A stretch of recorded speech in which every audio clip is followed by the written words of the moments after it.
Comportement innocent qui révèle qu'elle imagine coucher avec vous. Dans presque toutes les relations, il y a un moment où l'imagination de l'un franchit une limite que les mots ne franchiront jamais. En apparence, tout semble encore convenable, poli, innocent. Mais sous cette surface, quelque chose a changé. L'esprit s'est aventuré là où la bouche n'est pas prête à admettre, là où le physique, là où l'intime, là où l'énergie de chaque interaction qui suit, même si rien n'est jamais dit. La plupart des gens ne s'en rendent pas compte. Ils sont tellement concentrés sur les mots, sur les signaux explicites, sur l'attente d'une déclaration d'intention, qu'ils négligent la confession qui se déroule sous leurs yeux. Le corps ne ment pas. Et quand quelqu'un commence à imaginer ce que ce serait de coucher avec vous, son comportement change sans même qu'il s'en rende compte. Il ne s'agit pas de vœux pieux, ni de voir des signaux qui n'existent pas. Il s'agit de comprendre à quoi ressemble réellement le désir avant même qu'il ne soit exprimé. Car lorsqu'une personne vous dit qu'elle vous désire, elle vous le montre généralement depuis des semaines. Commençons par quelque chose qui paraît anodin mais qui ne l'est pas, le toucher se situe sur un spectre. Il y a le toucher fonctionnel, la poignée de main, la tape sur l'épaule pour attirer l'attention, le frôlement d'une personne dans une foule. Ce type de contact est transactionnel, il remplit une fonction, puis c'est terminé. Le système nerveux le perçoit à peine. Ensuite, il y a le toucher sans aucune fonction pratique. La main qui se pose sur votre bras pendant une conversation et y reste une demi-seconde de trop, les doigts qui effleurent les vôtres en passant quelque chose et ne se retirent pas immédiatement. Le contact qui pourrait facilement être évité mais qui, d'une manière ou d'une autre, se répète. Lorsque l'imagination d'une personne s'emballe pour des pensées sexuelles, le toucher devient exploratoire. Il n'est pas conscient, la personne ne se dit pas « je vais le toucher maintenant pour tâter le terrain ». C'est plus profond que cela. Le corps cherche des informations. Quelle est la sensation de son bras? Comment réagit-il au contact? Que ressentirait un contact plus prolongé?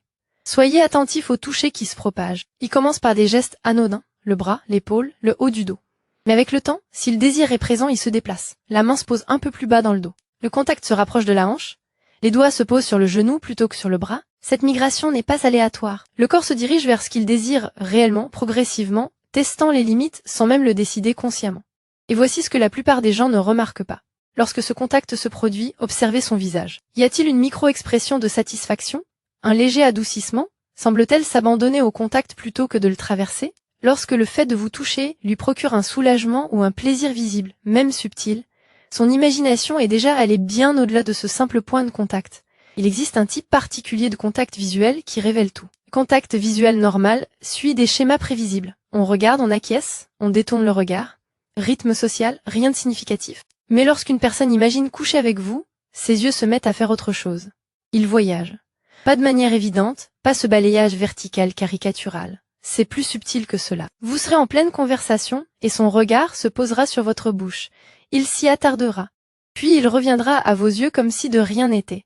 Ou bien vous remarquerez que ses yeux parcourent vos épaules, votre poitrine, vos mains, de brèves explorations dont elle n'a probablement même pas conscience. C'est le système visuel qui collecte des données pour l'imagination. Quand on fantasme sur quelqu'un, il nous faut de la matière. Il nous faut connaître son corps avec suffisamment de détails pour pouvoir nous le représenter. Ces regards sont des missions de collecte. L'esprit constituant un dossier auquel il pourra se référer plus tard en votre absence. Le cas, le plus révélateur, se produit lorsqu'elle pense que vous ne la regardez pas. Vous détournez le regard, vous consultez votre téléphone, vous vous tournez pour prendre quelque chose, et du coin de l'œil, vous surprenez son regard sur vous, sur votre corps précisément, pas sur votre visage.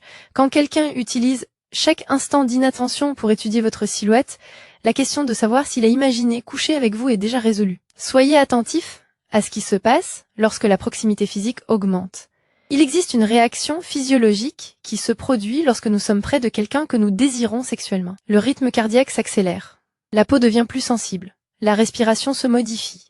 Le système nerveux entre dans un état d'excitation accrue, pas forcément visible, mais plutôt une disponibilité, une vigilance, une activation. Cela se manifeste par des changements de comportement que la plupart des gens interprètent mal. Elle peut paraître légèrement troublée. Les mots sortent différemment, soit plus vite et avec plus d'énergie, soit plus lentement et avec plus de précaution.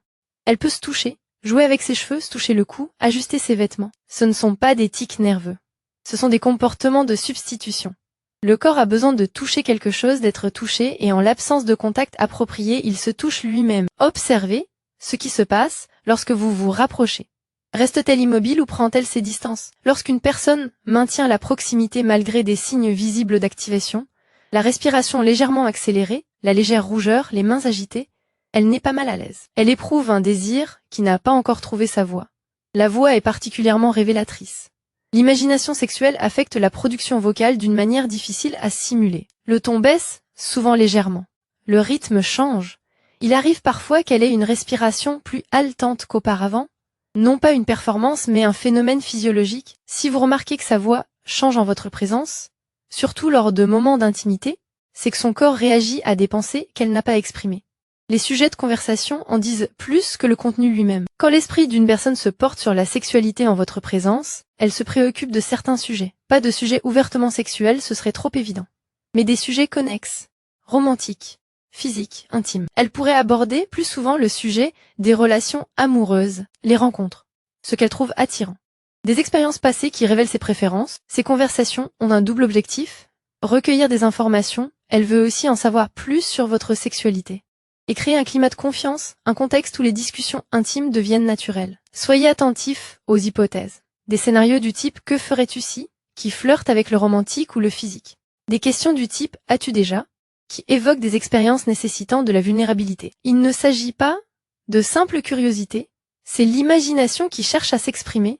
Il existe aussi un phénomène où une personne commence à sexualiser des sujets neutres. Une conversation sur les voyages se transforme en discussion sur les destinations d'une de miel. Une discussion sur les films dérive vers des scènes romantiques. La nourriture devient sensuelle. Le sport devient une affaire de corps.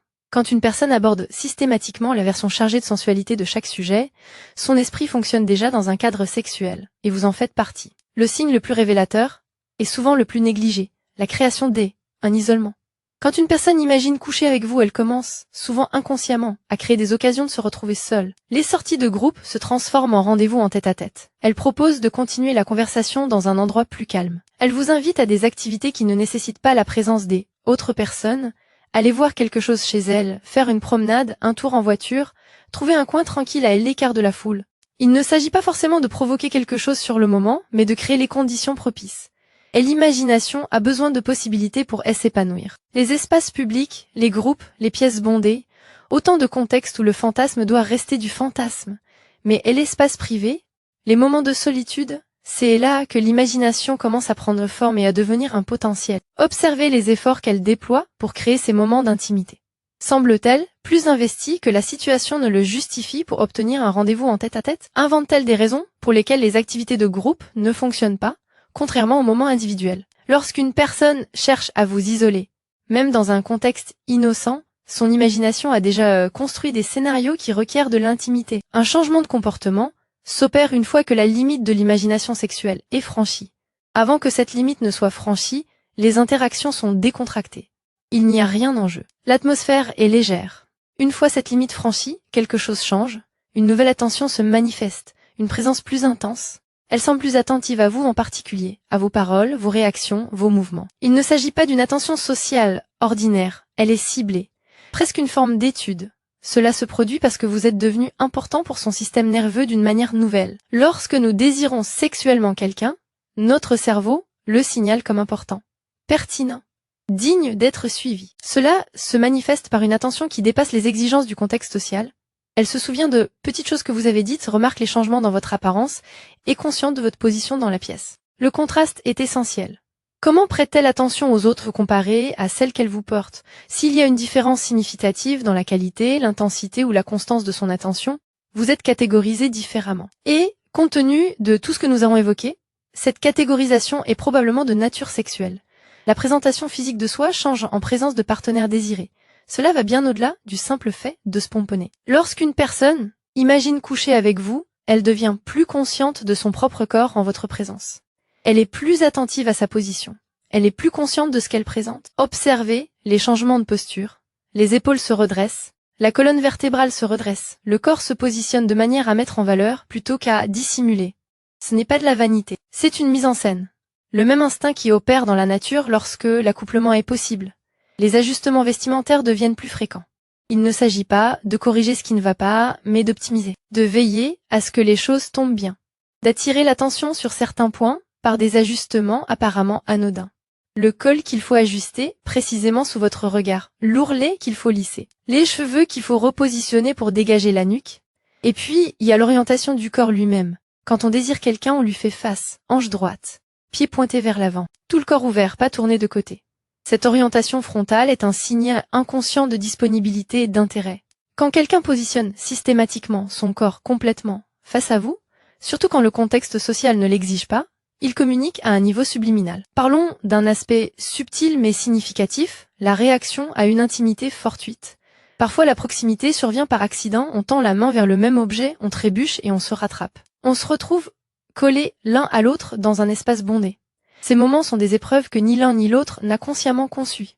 Observez ce qui se passe juste après une intimité fortuite. Se retire-t-elle rapidement, créant de la distance? Ou non? Laisse-t-elle l'instant s'installer? Semble-t-elle hésiter à rompre le contact que cette circonstance a créé? Plus révélateur encore, comment réagit-elle? Une intimité accidentelle, avec quelqu'un qui ne vous attire pas sexuellement et sans importance. On en rit, on passe à autre chose, on oublie. Mais une intimité accidentelle avec quelqu'un que l'on a imaginé, c'est une collision entre fantasme et réalité. Cela produit une réaction visible, un souffle coupé, un moment de trouble, une réaction qui dépasse ce que ce simple accident justifierait. Si de petits moments de proximité physique imprévus semblent l'affecter de façon disproportionnée, c'est parce que ces moments sont importants à ses yeux. Ce sont des avant-goûts de ce qu'elle a imaginé. Le moment où l'on communique en dit long. Lorsqu'une personne est attirée sexuellement, elle pense à vous à des moments précis.